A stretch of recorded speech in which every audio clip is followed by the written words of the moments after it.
नमस्कार, मैं बालाजी और आज हम लोग देखने जा रहे हैं बहुत ही इम्पोर्टेंट चैप्टर जिसका नाम है एसिड बेस एंड साल्ट। और इसके जो है प्रश्न के जो क्वेश्चंस के जो आंसर होंगे वो क्या होंगे।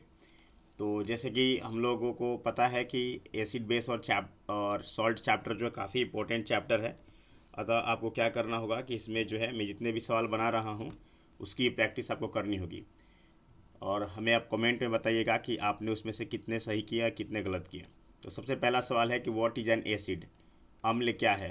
तो जानते हैं कि अम्ल जो होता है वो हाइड्रोजन आयन देता है। नेक्स्ट सवाल है which of the following is a base. इनमें से कौन क्षार है। तो क्षार जो हो जाएगा क्या HCl है, H2SO4 है, या सोडियम हाइड्रोक्साइड है, या कार्बन डाइऑक्साइड है। तो क्षार जो होगा ये सोडियम हाइड्रोक्साइड होगा। जिन चीज़ में जो है OH होता है वो बेसिकली जो है बेस ही होता है। थर्ड नंबर सवाल है आपके सामने कि what is the test of the acid. माने अम्ल का स्वाद जो है वो कैसा होता है। क्या वो कड़वा होता है, स्वीट होता है, सावर होता है, या साल्टी होता है। सबको पता है अम्ल का स्वाद जो होता है वो क्या होता है, खट्टा होता है। क्षार सामान्यतः होते हैं। क्षार कैसे होते हैं, खट्टे होते हैं, कड़वे होते हैं, मीठे होते हैं, या ऑर्डरलेस होते हैं। तो ऊपर ही बता दिया गया कि चूँकि अम्ल जो होते हैं वो स्वाद में खट्टे होते हैं। तो अब जो है हम लोग के पास बचा बी नंबर ऑप्शन कि ये कड़वे होते हैं। आगे बढ़ेंगे। निम्न में से कौन प्राकृतिक अम्ल है। प्राकृतिक अम्ल इसमें से कौन है। तो प्राकृतिक अम्ल क्या सोडियम हाइड्रोक्साइड है, या सिट्रिक एसिड है, कैल्शियम हाइड्रोक्साइड है, या अमोनिया है।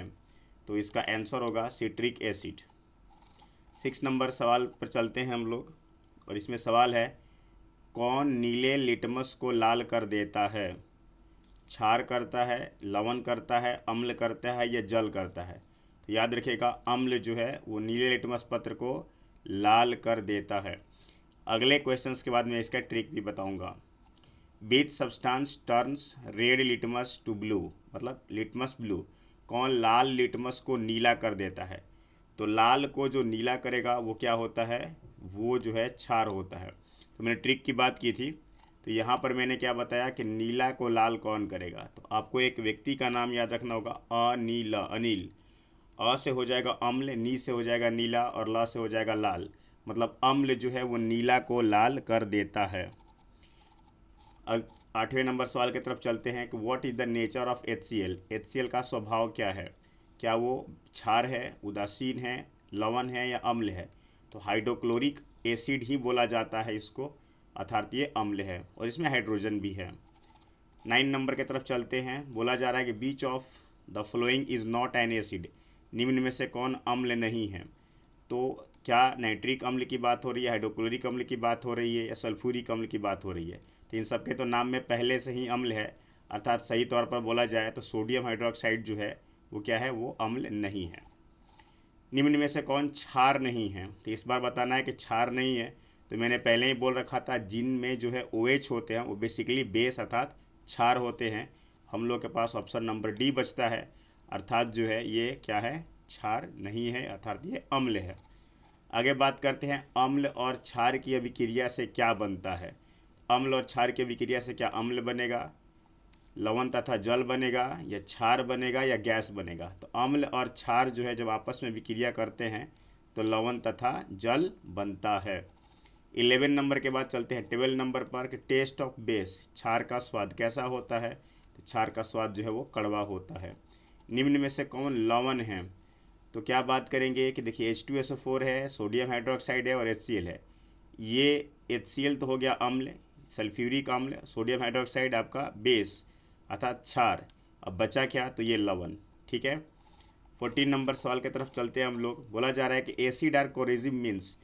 अम्ल जो होते हैं वो क्या होते हैं, क्षारीय होते हैं, माफ़ कीजिएगा संक्षारक होते हैं।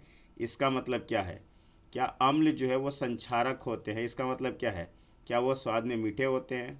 रिएक्ट्स विद द इंडिकेटर, सूचकों से विक्रिया करते हैं, कि धातु व त्वचा को नष्ट कर देते हैं। तो इसका स्वयं यहाँ पर जो है इसका आंसर होगा सी नंबर 14 का जो है सी होगा, अर्थात अम्ल जो है धातु और त्वचा को नष्ट कर देते हैं।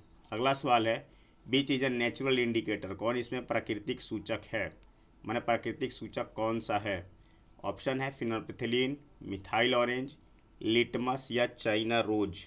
तो 15 नंबर का ऑप्शन होगा डी नंबर, कि यहाँ पर जो है गुड़हल अर्थात जो है चाइना रोज जो है वो आपका प्राकृतिक सूचक है। आगे बढ़ते हैं लोग 16 नंबर सवाल पर, कि निम्न में कौन क्षार है। तो अगर बात करेंगे डी नंबर की, तो कार्बन डाइऑक्साइड क्षार नहीं है, नाइट्रिक अम्ल ये दो में तो अम्ल ही हैं, अर्थात हमारे पास बचा कौन, 16 का ए। आगे बोला जा रहा है अम्ल धातु से अभिक्रिया करने पर कौन सी गैस निकलती है। Which gas is released when acid react with metal. तो ऑक्सीजन निकलता है, नाइट्रोजन निकलता है, हाइड्रोजन निकलता है या कार्बन डाइऑक्साइड। तो अम्ल जब भी धातु से अभिक्रिया करते हैं तो हाइड्रोजन गैस का निर्माण होता है। अगला सवाल है कि निम्न में कौन अम्ल है। तो इस बार तो सीधे तौर पर बोला जाए तो H2SO4 क्या है, वो अम्ल है। 18 के बाद चलते हैं 19 नंबर पर, कौन सा पदार्थ साबुन जैसा होता है। क्या वो एसिड, साल्ट या जो है आपका बेस या वाटर। तो ये देखेंगे तो क्षार जैसा मतलब बेस जो है वो साबुन जैसा होता है। अगले सवाल पर बात करते हैं 19 नंबर पर, 19 के बाद 20 नंबर पर, निम्न में कौन उदासीन है। तो उदासीन की बात करेंगे, क्या HCl उदासीन है, क्या सोडियम हाइड्रोक्साइड उदासीन है, क्या H2SO4 उदासीन है। तो इसका ऑप्शन नंबर होगा डी, आसुत जल। डिस्टिल्ड वाटर जो होता है वो आपका क्या होता है, ये आपके उदासीन होते हैं। तो इसी तरीके से अब हम लोग बढ़ेंगे अगले सेक्शन के तरफ, जिसमें आपको जो है अब सवाल पूछे जाएंगे अम्ल, क्षार और लवण के रासायनिक गुणों से। ठीक है, तो आप अपने जो है तैयारी में लगे रहिए और देखिए कि अब जो है आपसे कितने सवाल बन जाते हैं। तो इसमें हम लोग कुल मिलाकर के 15 क्वेश्चंस देखेंगे। मैं आपको पहले दिखा दे रहा हूँ, इसमें आपको 15 क्वेश्चंस लगने वाले हैं इस सेक्शन में। तो यहाँ पर देख लीजिए कुल मिलाकर के 15 क्वेश्चंस है और इस पर हम लोग अब 1 बाय 1 काम करना शुरू करते हैं। तो चलिए पहला सवाल जो है मैं आपसे पूछ रहा हूँ और थोड़ा सा आप भी थोड़ा देखिएगा कि अब आपके जो है पहला वाला जो सेक्शन था उसमें सिर्फ एसिड बेस के जो है इंट्रोडक्शन से था, लेकिन अब इस बार क्या होने वाले हैं, थोड़ा सा केमिकल प्रॉपर्टी से सवाल आने वाले हैं। तो चलिए आगे बढ़ते हैं लोग। इसमें क्या दिया है कि अम्ल धातुओं से अभिक्रिया करके क्या बनाते हैं। तो अम्ल जो है धातुओं से अभिक्रिया करके लवण हाइड्रोजन बनाते हैं, लवण ऑक्सीजन बनाते हैं, क्षार या हाइड्रोजन बनाते हैं, लवण नाइट्रोजन बनाते हैं। तो अम्ल जो है वो धातुओं से अभिक्रिया करके लवण तथा हाइड्रोजन बनाते हैं। Which gas is released when the zinc react with the HCl। तो जिंक जब हाइड्रोजन क्लोराइड से अभिक्रिया करता है तो कौन सी गैस निकलती है। तो ऊपर ही बताया गया कि जब धातु जो है अम्ल से अभिक्रिया करते हैं तो हाइड्रोजन गैस का निर्माण होता है। इस बात का आप क्या करेंगे, ध्यान रखेंगे। 3rd नंबर सवाल है, अम्ल धातु कार्बोनेट से अभिक्रिया करके क्या बनाते हैं। क्या ऑप्शन ए सही है, क्या बी सही है, या सी या डी। तो इसका ऑप्शन होगा 3rd नंबर का सी नंबर। अम्ल जो होते हैं वो धातु कार्बोनेट से अभिक्रिया करते हैं तो लवण, कार्बन डाइऑक्साइड और जल का निर्माण करते हैं। अगला सवाल है, which gas turns lime water milky. कौन सी गैस चूने के पानी को दूधिया कर देती है। क्या वो ऑक्सीजन करता है, हाइड्रोजन करता है, नाइट्रोजन करता है या कार्बन डाइऑक्साइड। तो 4 नंबर का ऑप्शन नंबर डी हो जाएगा कि कार्बन डाइऑक्साइड जो होता है वो चूने के जल को दूधिया बना देता है। 5 नंबर में है कि अम्ल और क्षार की अभिक्रिया को क्या कहते हैं। क्या उसको displacement reaction, neutralization reaction, combination reaction या डीकम्पोजिशन रिएक्शन। तो उसको हम लोग बोलते हैं न्यूट्रलाइजेशन रिएक्शन अर्थात उदासीनीकरण अभिक्रिया के नाम से जानते हैं, क्योंकि जब अम्ल क्षार से अभिक्रिया करते हैं तो ना ही उसमें अम्ल वाली गुण रह जाती है और ना ही क्षार वाली, इसीलिए उसको उदासीनीकरण के नाम से जानते हैं। अगला सवाल जो है वो है, अम्ल क्षार माफ कीजिएगा क्षार अम्ल से अभिक्रिया करके क्या बनाते हैं। तो इस बार भी ये लवण तथा जल ही बनाते हैं। अगला सवाल है कि निम्न में से अम्ल से अभिक्रिया करके CO2 बनाता है। बहुत थोड़ा सा ट्रिकी क्वेश्चन है कि आपसे 7 नंबर में पूछा जा रहा है कि निम्न में से कौन जो है अम्ल से अभिक्रिया करेगा तो CO2 बनाएगा। क्या धातु, मेटल ऑक्साइड, धातु कार्बोनेट या नॉन मेटल्स। तो इसका आंसर होगा आपका मेटल का कार्बोनेट जो है वो मतलब धातु का कार्बोनेट जो है जब वो अम्ल से अभिक्रिया करता है तो कार्बन डाइऑक्साइड बना सकता है, अर्थात इसमें लवण, कार्बन डाइऑक्साइड और जल तीनों बनते हैं। 8वें नंबर पर चलते हैं हम लोग। यहाँ पर बोला जा रहा है कि अम्ल धातु ऑक्साइड से अभिक्रिया करके क्या बनाता है, तो ये जो है लवण तथा जल बनाता है। क्योंकि अम्ल जो है अगर वो धातु के ऑक्साइड से अभिक्रिया करता है तो आप याद रखिएगा कि धातु के ऑक्साइड सामान्यतः जो है वो आपके क्षारीय होते हैं, और जब अम्ल जो है वो क्षार से अभिक्रिया करता है तो बेसिकली जो है वो लवण तथा जल ही बनाता है। 9 नंबर की तरफ चलते हैं कि निम्न में से कौन क्षारीय है। तो 9 नंबर का जो है आंसर होगा वो सी होगा, क्योंकि मैंने ऑलरेडी बोल रखा है कि धातुओं के जो ऑक्साइड होते हैं वो क्या होते हैं, क्षारीय होते हैं, और कैल्शियम एक धातु है तो इसका ऑक्साइड भी क्या होगा, क्षारीय ही होगा। अगला सवाल है कि base react with the certain metals like a zinc to produce, क्षार जिंक जैसे धातु से अभिक्रिया करके क्या बनाता है, तो वो जो है हाइड्रोजन गैस बनाता है। नेक्स्ट जो है हम लोग देखेंगे 11 नंबर सवाल की तरफ कि निम्न में से कौन उदासीनीकरण अभिक्रिया है। तो देखिएगा जो शब्द में पूछे जा रहे थे अब वो जो है थोड़ा इक्वेशन फॉर्म में पूछे जा रहे हैं। शब्द में मैंने क्या बता रखा आपको कि अम्ल जो है वो क्या करता है, धातु से अभिक्रिया करके, माफ कीजिएगा, अम्ल और क्षार आपस में अभिक्रिया करके लवण तथा जल बनाते हैं। तो इसका ऑप्शन नंबर आप देख रहे हैं पहला ही है, HCl अम्ल है, सोडियम हाइड्रोक्साइड क्षार है, और जब अम्ल और क्षार आपस में विक्रिया करते हैं तो लवण तथा जल बनाते हैं। अम्ल का पतला करना क्या कहलाता है, मतलब कि अगर अम्ल जो है अगर आप उसको क्या कर रहे हैं, कमज़ोर कर रहे हैं, तो उसको क्या कहा जाएगा। तो 12 नंबर का ए होगा एसिड टू वाटर। अम्ल को जब जल में मिलाएंगे तो अम्ल का जो है गुण जो है धीरे धीरे समाप्त होने लगेगा, मतलब वो कमज़ोर होने लगेगा, अर्थात इसी को जो है हम लोग क्या बोलते हैं, अम्ल का पतला करना कहलाता है, डाइल्यूशन ऑफ एसिड कहलाता है। आगे बढ़ते हैं लोग 13 नंबर में। 13 नंबर में बोला जा रहा है, 13 नंबर में है कि अम्ल और धातु की अभिक्रिया से बनी हाइड्रोजन गैस कैसी होती है। तो याद रखिएगा कि वह हाईली फ्लेमेबल होती है, अर्थात ज्वलनशील होती है। 13 नंबर का जो है ऑप्शन बी होगा। आगे बढ़ते हैं लोग 14 नंबर की तरफ कि which of the following is does not react with the acid. निम्न में कौन अम्ल से अभिक्रिया नहीं करता, कॉपर, जिंक, मैग्नीशियम और आयरन। तो यहाँ पर आपका 14 नंबर का आंसर ए हो जाएगा, कॉपर जो है वो एसिड से अभिक्रिया नहीं करता। अब इसके पीछे का जो सिंपल सा कारण आपको समझ में आना चाहिए कि कॉपर जो है वो थोड़ा कम रिएक्टिव है, इसलिए ऐसा हो पाता है। आगे बढ़ते हैं लोग, what is formed when the carbon dioxide react with the lime water। अब बहुत सिंपल सा है 15 नंबर में कि जब चूने का पानी से अभिक्रिया करे, माफ़ कीजिएगा, कार्बन डाइऑक्साइड जो है वो चूने के पानी से अभिक्रिया करके क्या बनाता है, तो कार्बन डाइऑक्साइड जो है चूने के पानी से अभिक्रिया करके कैल्शियम कार्बोनेट बनाता है। यस, CO2 चूने के पानी से अभिक्रिया करके कैल्शियम कार्बोनेट बनाएगा। चलते हैं, और यही चूँकि हम लोग का है, अब इस थोड़ा सा ये बता दें आपको कि पूरा सीरीज जो चल रहा है वो आपका 10th बेसिस चल रहा है NCERT पर। तो अगला क्वेश्चंस कैसा होगा, आप थोड़ा सा pH स्केल की तरफ हम लोग क्या करते हैं, मुड़ते हैं।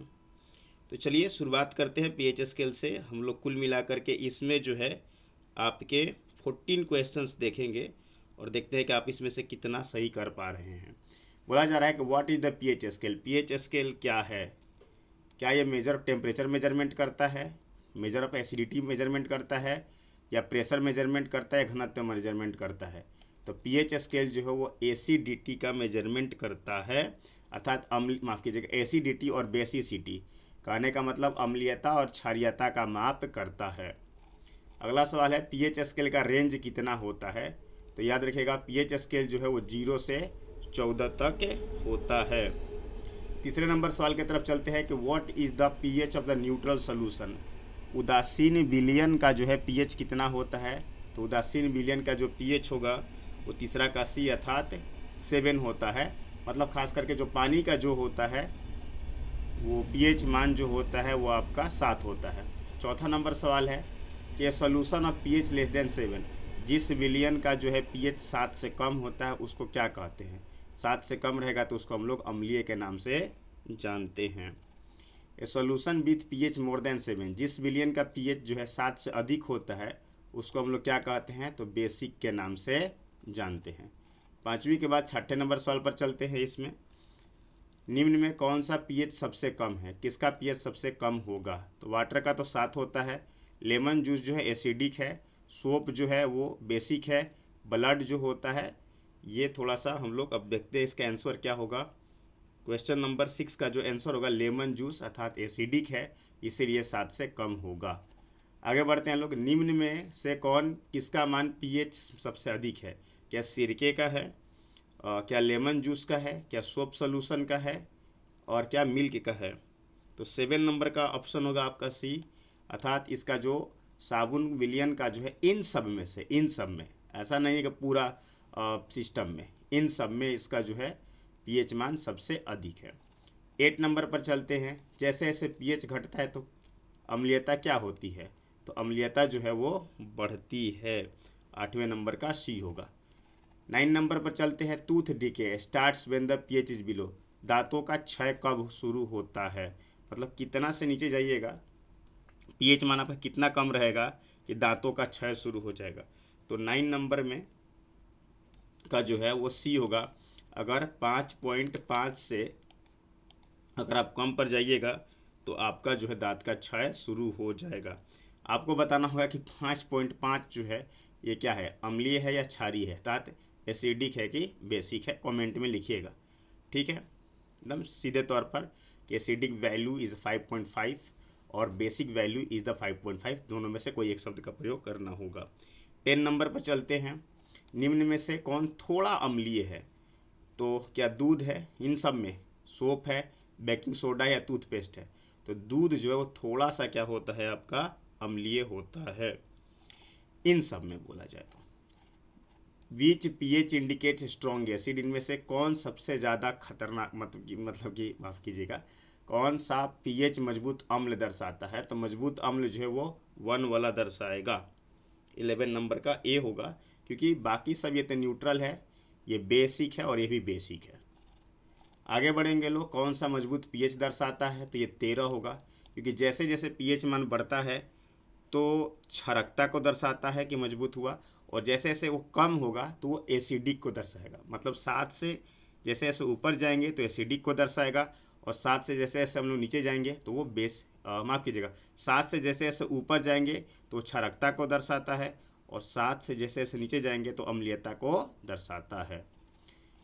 ह्यूमन ब्लड अर्थात मानव रक्त का जो है पीएच मान कितना होता है, तो मानव रक्त का जो पीएच मान होता है वो 7.4 होता है। ये काफ़ी ज़्यादा बार पूछा जाने वाला सवाल है, इसको याद रखिएगा। मिट्टी का पीएच किसके लिए महत्वपूर्ण है, तो मिट्टी के पीएच जो है वो एग्रीकल्चर के लिए काफ़ी ज़्यादा क्या है, इम्पोर्टेंट है, इसमें कोई दो मत नहीं है। बात करेंगे निम्न में से कौन उदासीन है, तो अशुद्ध जल ऑलरेडी करा दिया गया है 15 नंबर पर। अब आगे बढ़ते हैं हम लोग अगला जो है वो common salt and common names की अगर बात करेंगे तो अगले जो है क्वेश्चंस क्या होगा हम लोग अगले सेक्शन में देखेंगे। तब तक के लिए धन्यवाद। हम लोग मिलते हैं अगले वीडियो में। याद रखिएगा इसका एक और पार्ट आएगा जिसमें और भी ट्रिकी क्वेश्चंस आपको दिए जाएंगे। तब तक के लिए धन्यवाद।